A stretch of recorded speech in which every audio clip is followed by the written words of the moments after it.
All right, let's bust a myth that's been floating around for ages. King Solomon, the wisest guy in the Bible, had hundreds of wives and concubines, right? But here's the weird part. He's only got a handful of kids mentioned. So what's going on? First up, Solomon's massive relationship roster, 700 wives, 300 concubines, wasn't just about romance. In the ancient world, especially with royalty, marriage was basically politics in disguise. Every new bride often meant a new alliance. Think treaties, not Tinder. With every marriage, Solomon was expanding his influence, not necessarily his family tree. It was all about keeping the peace, locking down trade routes, and flexing on other kings. Now, here's where it gets interesting. The Bible only mentions a few of Solomon's kids by name. Why?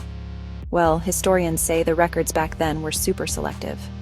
They mainly cared about the heir, the next king, and sometimes a few other important players. All the other kids, lost to history like your old high school MySpace page. But there's another angle. Some scholars argue those big numbers, 700 wives, 1,000 partners, might be more symbolic than literal. In ancient texts, numbers were often used to show status or power, not just to count heads. So it might be the Bible's way of saying Solomon was next level, rather than Solomon was running a reality show. And if you're wondering about the logistics, yeah, even Solomon probably couldn't keep up with 1,000 relationships.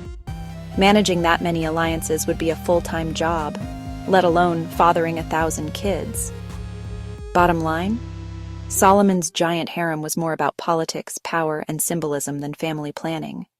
And the reason so few kids are mentioned is because ancient records only tracked the MVPs, not the whole roster. So next time you hear about Solomon's legendary love life, remember, it's less about romance and a whole lot more about ruling smart. History isn't always what it seems, and sometimes the numbers are just for show.